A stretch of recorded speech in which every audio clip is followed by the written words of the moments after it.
अस्सलाम वालेकुम जी, मैं हूं हसनैन चौधरी और हमारे साथ मौजूद हैं additional director national cyber crime investigation agency Sarfaraz Chaudhary साहब। सर बहुत शुक्रिया टाइम देने का। सर डक्की भाई मारूफ टिकटॉकर और यूट्यूबर, कुछ भी उसको कहें, सोशल मीडिया का एक्सपर्ट, उसको जो है वो गिरफ्तार किया गया है। क्या अब तक की तफ्तीश हुई है और अब तक के क्या उसके ऊपर जो इल्ज़ामात हैं या कुछ चीज़ें साबित भी हुई हैं? सर हसनैन चौधरी साहब, पहले तो आपका शुक्रिया। आपको कई सालों से मैं जानता हूं कि आप कई सालों से अवेयरनेस प्रोग्राम कर रहे हैं और साइबर क्राइम को बड़ा आप प्रमोट करते हैं और पब्लिक को आप बताते हैं कि प्रिवेंशन ऑफ इलेक्ट्रॉनिक क्राइम के लिए ये चीज़ें होनी चाहिए। तो मैं आज फिर आपके चैनल से और आपके तवस्सुस से अपनी आवाम को बताना चाहता हूं कि इस तरह के जो यूट्यूबर्स थे जो मेरे वतन अज़ीज़ के मुस्तकबिल को बर्बाद कर रहे थे, जो रियासत पाकिस्तान के बच्चों को गेमिंग ऐप्स के बहाने गैमलिंग सिखा रहे थे, गैमलिंग ऐप्स की प्रमोशन कर रहे थे, इंटरनेशनल जुआरियों से, गैमलर से वो बिलियंस ऑफ रुपीस रिसीव करते थे और फिर उस पैसे के साथ जो अपनी लविश लाइफ थी उसकी वो शौखियाँ मारते थे ताकि वतन अज़ीज़ के बच्चे ये महसूस करें कि जी ये बहुत बड़ा काम है। उसका रिज़ल्ट ये हुआ कि जब कुछ एनालिसिस किया गया रियासत की तरफ से, तो जो 6 साल से 16 साल तक के बच्चे थे वो इनसे इतना ज़्यादा इन्फ्लुएंस हो चुके थे कि इन इन्फ्लुएंसर्स की वजह से वो कहते थे कि हमने डॉक्टर नहीं बनना, हमने इंजीनियर नहीं बनना, हमने तो यूट्यूबर बनना है और इस तरह के घटिया काम करने हैं। आपको पता है कि घटिया कामों में वैसे ही वो क्या लज्जत होती है, तो उसकी तरफ राग़ब ज़्यादा लोग होते हैं, मेहनत की तरफ कम होते हैं। इससे इम्पैक्ट ये पड़ा कि उन पेरेंट्स के बच्चे जो ये इन गैमलिंग ऐप्स में इन्वॉल्व हो चुके थे, वो बच्चे अपनी ट्यूशन की फ़ीस, अपनी तालीमी अखराजात तालीम पर खर्च करने की बजाय अपने पेरेंट्स से छुपाकर जुआ खेलते थे, गैमलिंग ऐप्स में पैसा लगाते थे और वो इसमें बड़ी सक्सेस समझते थे। और ये लोग इस तरह के इन्फ्लुएंस, जैसे ये डकी है जिसको आप लोग चैनल्स वाले भाई कहते हैं, सॉरी टू से मैं तो इसको ये नहीं कहूँगा, डकी ही कहूँगा। इसका ओरिजिनल नाम सादुर रहमान है। अल्लाह का कितना खूबसूरत नाम है इसका, सादुर रहमान। और इसके काम देखें, इसके करतूत देखें कि ये सोसाइटी में गलाजत फैला रहा है, सेक्स को प्रमोट कर रहा है, गेमिंग ऐप्स को प्रमोट कर रहा है, गंदी चीज़ों को उठा रहा है, उजागर कर रहा है। तो ये सारी चीज़ें थी जिसकी वजह से रियासत पाकिस्तान और national cyber crime investigation agency के डायरेक्टर जनरल वकारुद्दीन सैयद साहब ने जून के महीने में एक बहुत बड़ा प्लान दिया हमें लाहौर को कि ये आपको टास्क दिया गया है, आप इस तरह के यूट्यूबर्स जो कि हमारे वतन अज़ीज़ के मुस्तकबिल को ख़राब कर रहे हैं, इनको आप अनर्थ करें, इनको पकड़ें और हमारे मुल्क के बच्चों को ये बताएं कि ये सब झूठ है, ये सिर्फ़ एक हवा भरा हुआ गुब्बारा है और ये चीज़ें जो है आपके फ्यूचर के लिए नुकसानदेह। उन बच्चों और उन पेरेंट्स का फ्यूचर यहाँ पर स्टेक पे नहीं लगा हुआ था। हसनैन चौधरी, अब आपके वतन पाकिस्तान, इस्लामी जमहूरिया पाकिस्तान का मुस्तकबल इस पे स्टेक पे लगा था जब ये बच्चे पहले ही पाकिस्तान में तालीम की कमी है। तो अब अगर ये बच्चे इनके इन्फ्लुएंस में आके इस तरह से करना, इन्फ्लुएंस में आगे कहेंगे कि मैट्रिक फेल अगर इतना पैसा कमा सकते हैं, इतना ज़्यादा इसमें फाइनेंस है, तो फिर हम क्यों ना यही काम करना शुरू कर दें ताकि हमें पढ़ना ना पड़े। अच्छा सर, ये भी सुनने में आ रहा है कि ये कोई बहुत बड़ा नेटवर्क चला रहा था, कोई कंट्री मैनेजर लेवल का जो था, कि बैटिंग की जो ऐप्स हैं डिफरेंट। जी, ये तो आपको पता ही है कि ये जो जितने भी जुआरिये हैं, बुकी है जिन्हें कहते हैं, जो किताबें चलाते हैं, बुक्स चलाते हैं, ये इस तरह के जुए की ऐप्स की, जिसके अंदर मल्टीपल टाइप्स ऑफ जुए होते हैं। मैं तो हैरान हुआ हूँ हसनैन चौधरी साहब कि इतने टाइप्स के जुए हैं, 24/7 जुआ चल रहा होता है इन ऐप पे। कहीं पे वो करवा रहे हैं बैडमिंटन गेम पे, कहीं पे वो फुटबॉल पे, कहीं पे क्रिकेट मैच पे, कहीं पे हॉकी मैच पे, कहीं पे वो जो दाने से गीटियाँ सी, वो पता नहीं क्या क्या चीज़ें हैं, फिर वो 3 पत्ती 4 पत्ती, पता नहीं क्या क्या पत्ती हैं, और वो ताश की डिफरेंट टाइप्स ऑफ जो गेम्स हैं। मैं हैरान हूँ कि ये इन चीज़ों का हम इस एज में प्रोफेशनल में पढ़ के हो गए हैं, उतनी चीज़ों का इस पर्टिकुलर जुए की फील्ड में हमें इल्म नहीं है। अब जब ये इस इंक्वायरी लगी तो हमने इस पर रिसर्च किया, तो ये तब पता चला कि ये तो एक बहुत बड़ा माफिया है। जैसा कि आपने कहा कि ये बहुत बड़ा माफिया है, वेरी ट्रू हसनैन चौधरी, ये बहुत बड़ा माफिया है, नेशनल और इंटरनेशनल फैला हुआ है। ये बाहर के मुल्कों में इन्होंने अपनी गैमलिंग ऐप्स की जो एप्लीकेशंस हैं वो लॉन्च की हुई हैं वहाँ पे, वहाँ से ये पूरी दुनिया में चलती हैं। और इस तरह के जो नाम नहाद इन्फ्लुएंसर हैं वो मेरे वतन अजीज़ के मुस्तकबिल के साथ खेल रहे ये हैं। सर जो ऐप्स हैं ये इंटरनेशनली ऑपरेट करती हैं और ये पाकिस्तान के लोगों ने बनाई हैं, ये बाहर की हैं, ये इन्होंने खुद से क्रिएट की हुई हैं? नहीं नहीं नहीं नहीं, ये ज़्यादातर ऐप्स बाहर की हैं, बाहर बनाई हुई हैं, बाहर के कंट्रीज़ में लॉन्च हैं।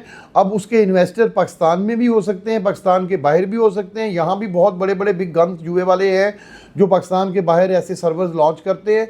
फिर इनकी और बड़ी सारी चीज़ें होती हैं।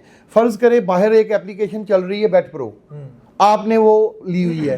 अब आपने वो ली हुई है, आपने लेके आगे उसको सबलेट किया हुआ है। ओके। आपसे मजीद लोग अकाउंट लेंगे, आपके पास एडमिनिस्ट्रेटिव डैशबोर्ड भी वो दे देंगे। अब आपकी उस जुए वाले बुकिए के साथ डील होती है। कोई कहता है कि जी हार जीत में 30% मेरा, कोई कहता है 50-50% मेरा, कोई कहता है 80% मेरा। इसका मतलब ये है कि अगर आप कहते हो कि 80% आपका, तो इसका मतलब है कि अगर जितना भी जुआ उस दिन हारा उसमें से 80% आप जिम्मेदार होंगे और 20% ऊपर जाएंगे। तो लेन देन में जो भी होता है। और इसमें बड़ी सारी अजीबो गरीब, मैं आपको बताऊं, टर्म्स होती हैं। लगाना, खाना, फैंसी, मतलब लॉट ऑफ डिफरेंट थिंग्स। यानी इन्होंने अपनी टेक्निक्स बनाई यस, अपनी लैंग्वेज है इस जुए की और उसके अंदर अपनी चीज़ें होती हैं और ये बुकिए और इस तरह से ये सारे सर चीज़ें चलाते डेली हैं। का या अगर मंथली या 15 दिन का कितना टर्नओवर है जो ये कर रहा था? ये बहुत अच्छा सवाल है। इस पे अभी इन्वेस्टिगेशन हो रही है। एज़ यू नो कि अभी हमने इसको डे बिफोर यस्टरडे अरेस्ट किया है। इसके मोबाइलों की टेक्निकल एंड फोरेंसिक टीमें जो है उसको प्रूव कर रही हैं। जैसे ही उसके अंदर से कंप्लीट इन्फॉर्मेशन होती है हम डेफिनेटली चलान में भी इनकॉर्पोरेट करेंगे और मीडिया को भी जारी करेंगे कि इन लोगों ने इन गैमलिंग ऐप से कितना पैसा कमाया। मोटा मोटा तो मैं आपको बता देता हूं कि दर्जनों प्रोग्राम इसने इस पे किए हैं। एक प्रोग्राम का $10,000 से लेकर $20,000 तक ये चार्ज करता था। और जो मैंने रिपोर्टेडली देखी हैं अभी तक जी। आज की डेट तक 27 वो ऐसे इसके प्रोग्राम्स हैं जो मेरे काउंटिंग में आए हैं। अगर आप इन्हीं पे कैलकुलेट कर लें, 10 से 20 हज़ार डॉलर में एवरेज निकाल लें तो लाखों डॉलर बन गए। लाखों डॉलर तो ये इसके सिर्फ उन प्रोग्राम्स के बन गए। अब वो आगे वाली बात कि इसके उन जुआरियों से, बुकियों से, सबलेट्स के क्या ताल्लुक था, क्या ये खुद भी जुआ करवा रहा था, क्या ये खुद जुए की ऐप आगे सबलेट कर रहा था और आगे इसके भी कस्टमर थे, फिर उसके आगे मजीद कस्टमर थे। It's just like a tree structure. अगर आपने डाटा स्ट्रक्चर पढ़ा हो तो जैसे ट्री स्ट्रक्चर नहीं होता, ये chain system, exactly you are right, के आगे नोड्स, यस। तो ये आगे इसके कहाँ तक नोड्स हैं और इसके अपर कौन से नोड्स हैं उनको हम जरूर इन्वेस्टिगेट करके अनर्थ करेंगे। इस इंक्वायरी के साथ साथ कि कोई और यूट्यूबर्स भी इस तरह की एक्टिविटीज में मुलव्वस हैं, उसके खिलाफ भी कोई कार्रवाई है? जी, जैसा कि मैंने अर्ज किया कि हमारे डायरेक्टर जनरल वकारुद्दीन सैयद साहब का हुक्म था। ये एक बहुत बड़ी इंक्वायरी है। इसके अंदर एक यूट्यूबर नहीं है, नेशनल और इंटरनेशनल 1 से ज़्यादा यूट्यूबर्स इन्वॉल्व हैं। इन सब के ऊपर हम साइबर पेट्रोलिंग, साइबर सर्च के ज़रिए इनको इन्वेस्टिगेट कर रहे हैं। जिसके खिलाफ इंक्रिमिनेटिंग जो भी मटेरियल इनसे मिलता है, जो कि क्वेश्चन मटेरियल है, जो क्राइम के रिलेटेड इनका मटेरियल हमें मिलेगा, हम उसके ऊपर ज़रूर FIR देंगे और अरेस्ट करेंगे और इसी हवालात में बंद करेंगे जिसमें ये बंद है। जी। अच्छा सर, इस तरह इसका पहले भी ऐसे ही 1 साल पहले को इसके अपनी बीवी की वीडियोस वगैरह भी लीक हुई थी और इस तरह की कोई एक्टिविटीज़ भी इसकी चल रही हैं कि कुछ ना कुछ तस्वीर और ऐसी चीज़ें भी हैं, तो वो भी कोई ऐसा इसका मवाद मिला है या इस तरह की कोई इंक्वायरी इसने करवाई थी या नहीं? नहीं, इसने कोई, मेरे इल्म में नहीं है। अगर इसने कोई इंक्वायरी करवाई हो तो मेरे वो इस वक्त नॉलेज में नहीं है। अगर कोई इंक्वायरी हुई होगी तो उसका ज़रूर कोई रिजल्ट आएगा।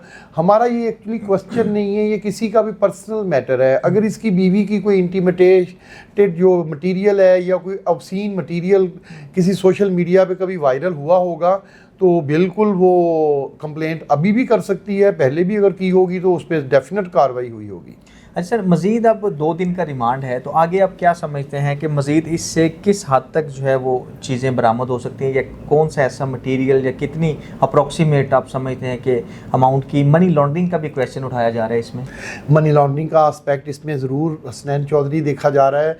मनी लॉन्ड्रिंग के सिलसिले में हमने FBR से, जो कि हमारे वतन अजीज़ का टैक्स का एक अदारा है, उससे हमने इसकी डिटेल्स ले ली हुई हैं कि ये क्या उसके अंदर इसका पूरा सिस्टम है, कितना ये टैक्स कंट्री को देता है है और फिर इसका इनफ्लो कितना है, आउटफ्लो कितना है, उसके ऊपर हमारी टीमें, एक कंबाइंड इन्वेस्टिगेशन टीम काम कर रही है इस पर्टिकुलर केस के लिए, जो कि जैसे ही इसके लिए मुकम्मल होती है हम आप लोगों के साथ शेयर करेंगे। हमने एक्साइज़ वालों से भी रब्ता किया है, महकमा एक्साइज़ से इसकी गाड़ियों की डिटेल मंगवाई है, रेवेन्यू वालों से रब्ता करके इसकी ज़मीन प्रॉपर्टी जहाँ जहाँ पे भी जो इसने ख़रीदी है इस पैसे से उसकी तमाम डिटेल्स इकट्ठी की जा रही हैं। जैसे ही अगर कोई भी ऐसी इंफॉर्मेशन हमारे पास साबित होती है कि ये इसने मनी लॉन्ड्रिंग भी की है तो डेफिनेट मनी लॉन्ड्रिंग की भी दफ़ात इसके लगाई जाएंगी, इसके ऊपर मनी लॉन्ड्रिंग की कार्रवाई भी सर की जाएगी। इंटरनेशनल ऐप्स है ना, तो पैसा तो बाहर जा रहा है ना, आ भी रहा है, तो मनी लॉन्ड्रिंग का एस्पेक्ट तो इसमें बिल्कुल है, बिल्कुल है। ये यूट्यूबर्स जितने भी हैं, ये इस तरह के जितने भी बड़े प्रोफाइल वाले यूट्यूबर्स हैं, ये मनी लॉन्ड्रिंग करते हैं। ये लीगल चैनल से बहुत थोड़े पैसे पाकिस्तान में मंगवाते हैं, बाकी सारे इनके हवाला हुंडी और मुख्तलिफ जो मनी लॉन्ड्रिंग के तरीके हैं उनके ज़रिए यहाँ पर आते हैं। अब मनी लॉन्ड्रिंग तो बेसिकली थोड़ा सा बड़ा वास्ट टॉपिक है। ये हवाला हुंडी के ज़रिए वहाँ से यहाँ पैसे मंगवाते हैं। हवाला हुंडी something is different, money laundering is totally different. Money laundering में मैं आपको बताता चला जाऊँ आपके चैनल में पब्लिक की अवेयरनेस के लिए, मनी लॉन्ड्रिंग की डेफिनेशन ये होती है कि आपने कोई भी ब्लैक मनी लॉन्ड्रिंग उस वक्त होती है जब आपकी कोई भी ब्लैक मनी सरफेस पे आ जाए। सरफेस पे कैसे आ जाए?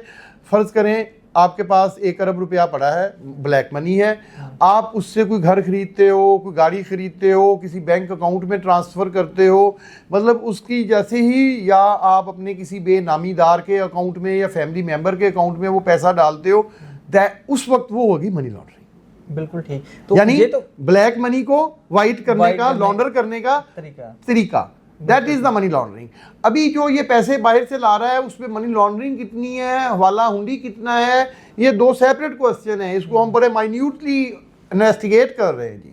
अच्छा सर, अभी इसके खिलाफ कौन कौन से ऐसे पॉइंट्स जो हैं वो ऑथेंटिक या चीज़ें जो है ना वो हमें मिली हैं जिसके तहत इनके खिलाफ कार्रवाई मज़ीद पुख्ता हो जाएगी या उसका मज़ीद जो है वो चालान बन जाएगा?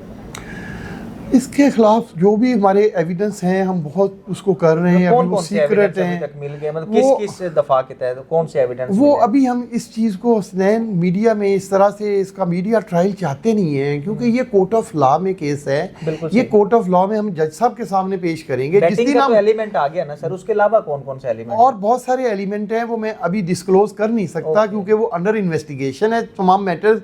जैसे ही उनकी उस पर्टिकुलर एक टॉपिक के ऊपर इन्वेस्टिगेशन कंप्लीट होगी उसको हम चलान का हिस्सा बनाएंगे और जब चलान का हिस्सा कोई चीज़ बनती है तो वो पब्लिक डॉक्यूमेंट होता है। जब हम कोर्ट ऑफ लॉ में जमा करवाएंगे तो वो आपके पास भी अवेलेबल होगी डिटेल्स के इसके पास जो अदर और आस्पेक्ट्स हैं, जिससे मैं कहता हूँ कि ये ऑनलाइन मुख्तलिफ लाइव प्रोग्राम्स करता है, मुख्तलिफ सॉफ्टवेयर के ज़रिए जो टिकटॉक लाइव है या बिगो लाइव या इस तरह की चीज़ों पे ये करता है। अब उसमें ये क्या चीज़ें इंटीमेटेट करता है। मुआशरे में ये भी तो एक गलत है ना कि आप नौजवान नस्ल को जिस तरह से ऑनलाइन आप ये चीज़ें दिखा के कर रहे हैं, बिल्कुल गलत है। बच्चों को गंदगी दिखाकर उनकी गंदगी लेना और फिर उस गंदगी को ब्लैकमेलिंग करना और उन बच्चों को मतलब ये कहने का कि गैमलिंग ऐप्स की तरफ लगाना, ये बहुत बड़ा क्राइम है। इसलिए तो वो जेल में है, इसलिए तो वो हवालात में है और बाकी भी होंगे इंशाल्लाह। जो पाकिस्तान के बाहर बैठे हैं मैं उनको भी वार्न करता हूँ, हुसनैन चौधरी तुम्हारे इस प्रोग्राम के तवज्जुह से कि रेडी रहें। हम इंटरपोल के ज़रिए बहुत जल्द उस कंट्री में आपको गिरफ्तार करने आ रहे हैं और जैसे ही तहकीकात मुकम्मल होगी हम आप लोगों के खिलाफ भी FIR काटेंगे और FIR काटने के बाद आपके खिलाफ 87 की कार्रवाई होगी जिसमें आपको परपेचुकुलर वारंट जारी किए जाएंगे 1 महीने के बाद और उसके बाद 88 की कार्रवाई स्टार्ट की जाएगी जिसमें आपकी तमाम प्रॉपर्टीज़, तमाम जायदाद गवर्नमेंट ऑफ पाकिस्तान अपनी तहवील में ले लेगी और आप लोगों को जेल भुगतना पड़ेगी। ये मैं आप लोगों को इन्फॉर्म कर रहा हूँ कि अपने किबले दुरुस्त कर लें और इंसान बनकर एज पर लॉ कानून के दायरे में रहकर आप अपने काम करें। कोई किसी को नहीं रोकता। आप सोसाइटी में पॉजिटिव चीज़ें अवेयरनेस के लिए फैलाएं, आपको कोई नहीं रोकता। आप नेगेटिविटी फैलाएंगे तो हम आपको पकड़ेंगे। सर बहुत शुक्रिया टाइम देने का जी। एडिशनल डायरेक्टर साहब ने बताया कि डकी नहीं, इसके अलावा और भी बहुत सारे ऐसे यूट्यूबर जो इस तरह के जराइम में मुलविस हैं और ऑनलाइन हमारी नौजवान नस्ल को जो है वो गलत रास्तों पर लगा रहे हैं, उनके खिलाफ भी सख्त एक्शन होगा और उनके खिलाफ भी जो है वो गिरफ्तारियां अमल में लाई जाएंगी, चाहे वो पाकिस्तान में हैं चाहे वो मुल्क से बाहर हैं। तो इजाज़त दीजिए, अल्लाह हाफिज़।